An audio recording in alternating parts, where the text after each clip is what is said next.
ਅਗਲੀ ਜਿਹੜੀ ਖਬਰ ਆ ਉਹ ਇਸ ਟਾਈਮ ਦੇ ਲੋਅਰ ਮੈਨਹੈਟਨ ਤੋਂ ਆ ਰਹੀ ਹੈ। ਲੋਅਰ ਮੈਨਹੈਟਨ ਦੇ ਵਿੱਚ ਪੁਲਿਸ ਨੇ ਇਹ ਗੱਲ ਕਹੀ ਹੈ ਵੀ ਇੱਕ ਜਿਹੜਾ ਹਥਿਆਰਾਂ ਦੇ ਨਾਲ ਲੈਸ ਬੰਦਾ ਸੀ ਜਿਹਨੇ ਫੈਡਰਲ 26 ਫੈਡਰਲ ਪਲਾਜ਼ਾ ਦੇ ਵਿੱਚ ਜਿਹੜਾ ਲੋਅਰ ਮੈਨਹੈਟਨ ਦੇ ਵਿੱਚ ਅੱਗ ਲਾਉਣ ਦੀ ਕੋਸ਼ਿਸ਼ ਕੀਤੀ ਸੀ, ਉਹਨੂੰ ਹਿਰਾਸਤ ਦੇ ਵਿੱਚ ਜਿਹੜਾ ਉਹ ਲੈ ਲਿਆ ਗਿਆ।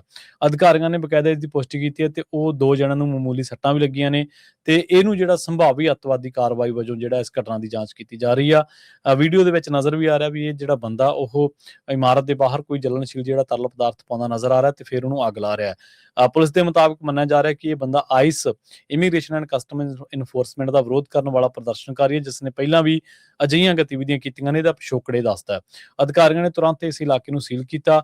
ਅੱਗ ਤੇਜ਼ੀ ਨਾਲ ਫੈਲ ਗਈ ਸੀ, ਪਰ ਇਸ ਤੋਂ ਪਹਿਲਾਂ ਕਿ ਉਹ ਇਮਾਰਤ ਤੱਕ ਪਹੁੰਚਦੀ ਤੇ ਜਿੱਥੇ ਇਮੀਗ੍ਰੈਂਟਸ ਦੀ ਪ੍ਰੋਸੈਸਿੰਗ ਹੁੰਦੀ ਆ, FBI ਤੇ ਆਈਸ ਦੇ ਦਫ਼ਤਰ ਨੇ, ਉੱਥੇ ਅੱਗ ਤੇ ਜਿਹੜਾ ਉਹ ਕਾਬੂ ਪਾ ਲਿਆ ਗਿਆ। ਸੋ ਇਹ ਜਿਹੜਾ ਤਰੀਕਾਕਾਰ ਆ ਬਿਲਕੁਲ ਜਿਹੜਾ ਗਲਤ ਤਰੀਕਾਕਾਰ ਆ ਕਿਸੇ ਵੀ ਬਿਲਡਿੰਗ ਨੂੰ ਕਿਸੇ ਅੱਗ ਦੇ ਹਵਾਲੇ ਕਰਨਾ।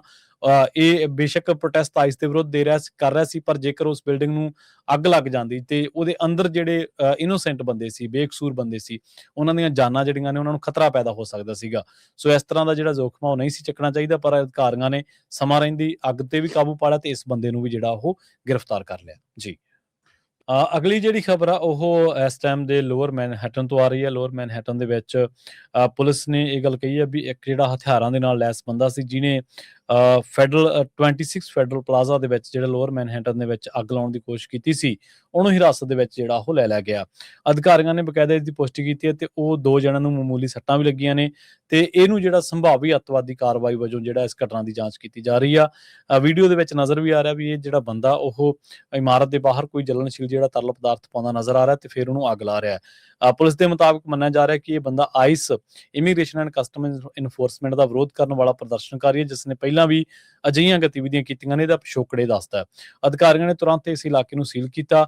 ਅੱਗ ਤੇਜ਼ੀ ਨਾਲ ਫੈਲ ਗਈ ਸੀ, ਪਰ ਇਸ ਤੋਂ ਪਹਿਲਾਂ ਕਿ ਉਹ ਇਮਾਰਤ ਤੱਕ ਪਹੁੰਚਦੀ ਤੇ ਜਿੱਥੇ ਇਮੀਗ੍ਰੈਂਟਸ ਦੀ ਪ੍ਰੋਸੈਸਿੰਗ ਹੁੰਦੀ ਆ, FBI ਤੇ ਆਈਸ ਦੇ ਦਫ਼ਤਰ ਨੇ, ਉੱਥੇ ਅੱਗ ਤੇ ਜਿਹੜਾ ਉਹ ਕਾਬੂ ਪਾ ਲਿਆ ਗਿਆ। ਸੋ ਇਹ ਜਿਹੜਾ ਤਰੀਕਾਕਾਰ ਆ ਬਿਲਕੁਲ ਜਿਹੜਾ ਗਲਤ ਤਰੀਕਾਕਾਰ ਆ ਕਿਸੇ ਵੀ ਬਿਲਡਿੰਗ ਨੂੰ ਕਿਸੇ ਅੱਗ ਦੇ ਹਵਾਲੇ ਕਰਨਾ। ਇਹ ਬੇਸ਼ੱਕ ਪ੍ਰੋਟੈਸਟ ਆਈਸ ਦੇ ਵਿਰੁੱਧ ਕਰ ਰਿਹਾ ਸੀ, ਪਰ ਜੇਕਰ ਉਸ ਬਿਲਡਿੰਗ ਨੂੰ ਅੱਗ ਲੱਗ ਜਾਂਦੀ ਤੇ ਉਹਦੇ ਅੰਦਰ ਜਿਹੜੇ ਇਨੋਸੈਂਟ ਬੰਦੇ ਸੀ, ਬੇਕਸੂਰ ਬੰਦੇ ਸੀ, ਉਹਨਾਂ ਦੀਆਂ ਜਾਨਾਂ ਜਿਹੜੀਆਂ ਨੇ ਉਹਨਾਂ ਨੂੰ ਖਤਰਾ ਪੈਦਾ ਹੋ ਸਕਦਾ ਸੀਗਾ। ਸੋ ਇਸ ਤਰ੍ਹਾਂ ਦਾ ਜਿਹੜਾ ਜ਼ੋਖਮ ਉਹ ਨਹੀਂ ਸੀ ਚੱਕਣਾ ਚਾਹੀਦਾ, ਪਰ ਅਧਿਕਾਰੀਆਂ ਨੇ ਸਮਾਂ ਰਹਿੰਦੀ ਅੱਗ ਤੇ ਵੀ ਕਾਬੂ ਪਾ ਲਿਆ ਤੇ ਇਸ ਬੰਦੇ ਨੂੰ ਵੀ ਜਿਹੜਾ ਉਹ ਗ੍ਰਿਫਤਾਰ ਕਰ ਲਿਆ ਜੀ।